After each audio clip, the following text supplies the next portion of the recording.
Hello and welcome to the Quarantine Youth Group, where we are sick and tired of being quarantined. But for some people, maybe that quarantine is going to be ending pretty soon. Who knows how that's going to shake out? But it looks like maybe right moves, good moves, unquarantined moves in the direction. So hopefully, we'll see how that plays out. I hope that I can see y'all soon because I miss you.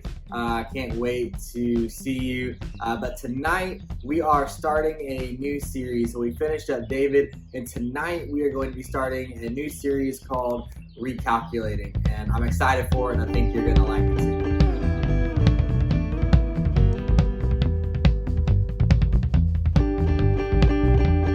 To the Quarantine Youth Group. Now, I know over the past month and a half, 2 months, March and April, a lot of you had birthdays that were not able to be celebrated. Some of you going into May are going to have birthdays that are not being celebrated. And so I want to tell you happy birthday. All right, let us know in the comments if you had to miss your birthday, if you didn't get to celebrate your birthday. And we'll all tell you happy birthday and let you know that we still love you. And I hate that it happened on your birthday. I hate that you had to miss out on that celebration, especially those of you who were turning 13, 16, 18. That stinks, okay? I'm sorry. But happy birthday. We love you, and we'll celebrate somehow, sometime later with you. All right, so we are not going to be playing a game tonight because we had a Zoom game time at 5:15 this Wednesday. Hopefully you were able to get in on that. If not, make sure you are getting our texts or our emails, or so you can get the link to it next week. All right, because it was a lot of fun, and hopefully we'll play some new games, and it's a lot of fun having a whole bunch of people in a Zoom meeting. So be there for that. Make sure you get that text because it's a lot of fun. So we're gonna move straight into our new series, okay, where we are gonna be talking about recalculating what happens when God changes our plans.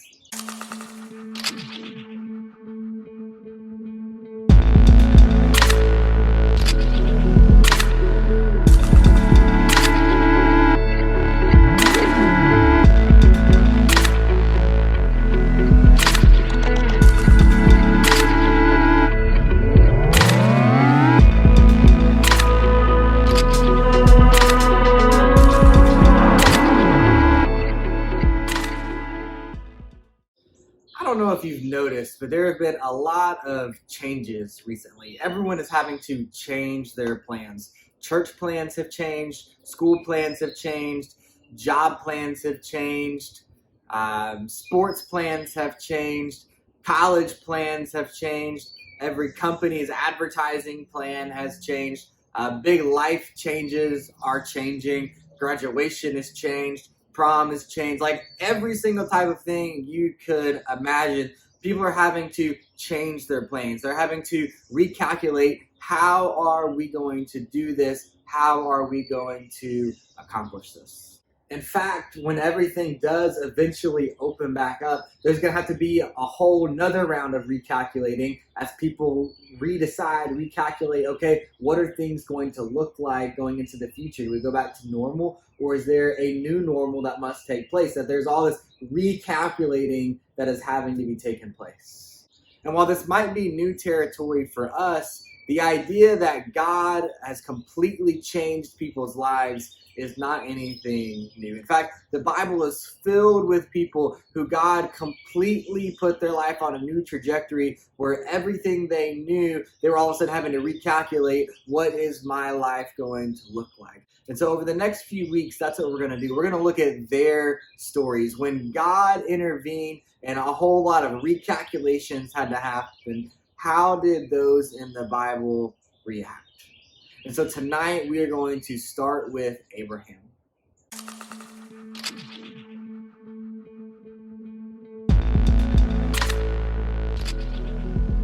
Some things move too slow, and so we just want to hurry up the process a little bit.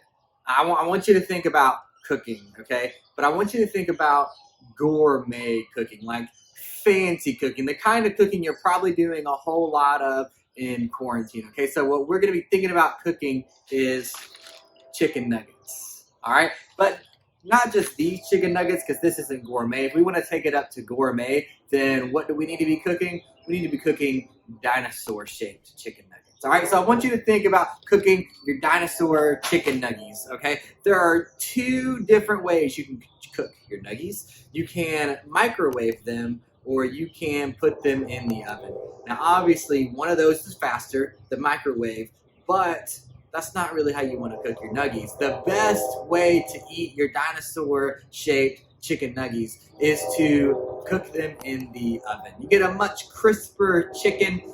It is a much tastier chicken, and that's just the way you want to go.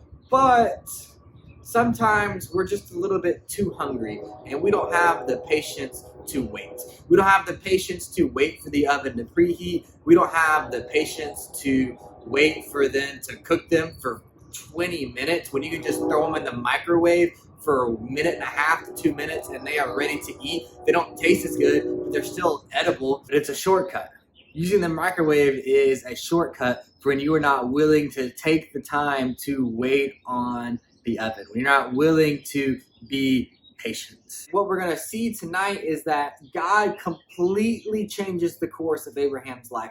God recalculates which direction Abraham is moving. And once God recalculates Abraham's life, Abraham sees where he's heading, and Abraham tries to take a shortcut too. He recalculates on God's recalculations and says, I can get there faster, and I'm going to take a shortcut to get to where God is leading. And that probably should sound familiar to a lot of us, because if you're like me, there's times where you want to take a shortcut with God too. So we are introduced to Abraham, then known as Abram, right near the beginning of the Bible in Genesis chapter 12. And right upon Abraham's introduction, God is already recalculating his life. So I'm going to read from Genesis chapter 12, and I'm going to read verses 1 through 4. The Lord said to Abram, go out from your land, your relatives, and your father's house to the land I will show you. I will make you into a great nation. I will bless you. I will make your name great, and you will be a blessing. I will bless those who bless you. I will curse anyone who treats you with contempt, and all the peoples on earth will be blessed through you. So Abram went as the Lord had told him, and Lot went with him. Abram was 75 years old when he left Haran. You want to talk about a recalculating moment? 75 years old, and God completely sets Abraham on a different trajectory. See, it was not normal during this time to leave where your parents were from. You didn't leave your home. It wasn't like today where I grew up in Arkansas and now I live a 10-hour drive at 75 miles an hour from my parents. Like, that's normal today, but back then that just would not have happened. And especially at the age of 75. At the age of 75, there's really only one direction people move, and that's toward safety and security. But here you see Abraham moving the completely opposite direction. He is moving towards uncertainty. He is moving towards discomfort and possible danger. And God does not even tell Abraham where he is going. He just says, go. He says, go to the land I will show you. And what does Abraham do? He goes. He goes to the land that he will show him. He trusts in God as God is leading him. God also gives Abraham some promises along with this directive, that he's going to make him into a great nation, that his name will be great, that people who he blesses will be blessed, and those who he curses will be cursed. Some great promises for Abraham along with this directive. And then in chapter 15, God tells Abraham that your children will be as numerous as the sand on the seashore and as numerous as the stars in the sky. But at this time, Abraham and Sarah had no children. And we've already gone over the fact that they were old. And so it's because they are old, they realize, okay, maybe we need to do something about this. They trusted in God to follow him, but they weren't fully trusting in God to trust in his timing. All right, Abraham, we're kind of old, Sarah says. So maybe we should do something about this. If we're supposed to have all these kids, maybe we need to change something. And so in Genesis chapter 16, they come up with a plan, in order to speed up the process a little bit, to help God, to do a little recalculating on God's recalculations. So Genesis chapter 16, here's the plan that Sarah comes up with. So Sarah comes up with a plan, and she goes to Abraham and she says, all right, listen, you know I'm too old to have kids. This is not going to happen. So in order for God's plan to be fulfilled, I want you to sleep with my slave, Hagar. I'm going to give you Hagar. You have a child with her, and then God's plans will be fulfilled, and we will raise a family with her as the biological mother. And that way, God's plans will still be fulfilled. Do you notice that line of thinking? That Sarah is saying, okay, let's help to make sure God's plans are being fulfilled.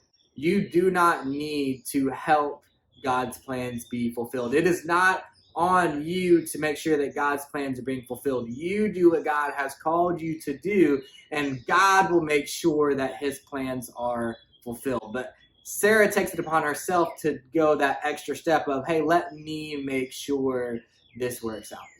So Abraham is like, oh yeah, that sounds like a great plan. I'll sleep with your slave. Sure. All right, so Genesis chapter 16, verses 4 and 5, he slept with Hagar, and she became pregnant. When she saw that she was pregnant, her mistress became contemptible to her. Then Sarah said to Abram, you are responsible for my suffering. I put my slave in your arms, and when she saw that she was pregnant, I became contemptible to her. May the Lord judge between me and you. Well, who would have seen that coming? You mean that Sarah became extremely jealous after her husband slept and had a child with another woman when she herself was barren? Who could have possibly seen that coming? All right, of course. Okay, Sarah becomes extremely jealous, and she starts to treat Hagar terribly. And she treats Hagar so terribly that Hagar runs away.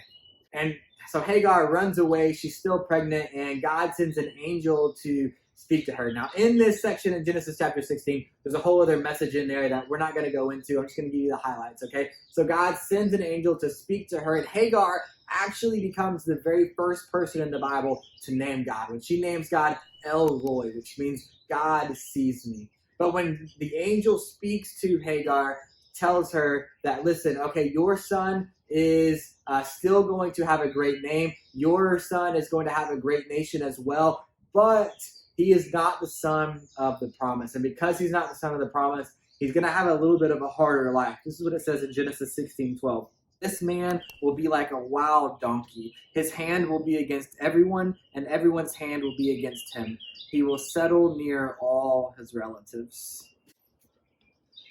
Ishmael was going to have a pretty hard life. In fact, the descendants of Isaac, who will be the son of the promise, and Ishmael will be at war and odds and against each other for years and years and years, all throughout the Bible. And in fact, without going into a lot of detail of it, we can do that another time, or you can ask me later, because there's a whole lot that goes into it. They are still at war today. The descendants of Isaac and the descendants of Ishmael are still in confrontation, butting heads, even to this day. That this shortcut that Abraham and Sarah decided to take had extreme consequences that have lasted for centuries because they did not wait on God's timing. They did not trust in God's timing. They decided to do a little bit of recalculating on God's recalculations in their life. So we are going to continuously be tempted to do the exact same thing. See, whenever God changes the direction of our life, whenever God recalculates what direction we are going, whether that's, okay, God shows you what college you're going to go to, He shows you the career path you want to take, the person who you think you're going to be married to. Maybe God says, okay, you're going to enter the mission field. You're going to be in full-time ministry. Like this is the direction your life is now going to take. We are always tempted to then take over that aspect. Okay, God, thanks for showing me the beginning of it. I'll take it from here. All right, that's the college I'm going to go to. Okay, let me handle all the other details. Ooh, God, I'm going to marry that girl. I'm going to marry that guy. Okay, I'll handle the timing aspect of it now. I'll let you know when I'm ready for that. That's the career you're leading me towards. I don't need to go do any training. If that's what I'm going to do, just let me go do it now. Let me handle the timing. Thanks for showing me that, God, but let me take over from here. Oh, I need to go into the ministry. I want to do that right now. And God said, no, no, no. You have to do some prep work for it. That's where you're going, but you're not there yet. That's the direction you're heading, but I've got some work we need to do first. But we don't want to hear that. You see, we see, okay, God, thanks for showing me where I'm going. Let me get there now. Let me do a little bit of recalculating on this trajectory that you have just set me on. Let me recalculate what you have already recalculated in my life. Here's one of my all-time favorite illustrations about this. A lot of the times we view this life and when God shows us things like a GPS. That God shows us the destination and then gives us the step-by-step directions of how to get there. Except the only problem is that's not really how I use a GPS. See, how I use the GPS is I see, okay, here's where I'm going. But if I kind of know the area, then I might not follow my GPS because it might take me away I don't really want to go. I might know a few shortcuts. I might know traffic a little better. I'm just kind of looking for that overview, and it'll show me what traffic is like. It might show me if there's any bad wrecks. But I don't necessarily follow that GPS step for step because a lot of times I know better than the GPS. And a lot of times that's how we use the GPS. Okay, thanks for the overview, but I can kind of make a few tweaks here and there to take it on a better route. And a lot of times that's what we do with God. We say, okay, God, thank you for showing me the destination, but let me make a few tweaks here and there in order to get there at the right time. Because that's what Abraham did, right? He knew the destination. He was going towards God's destination. But let me make a few tweaks here and there in order to get there how I think we need to get there.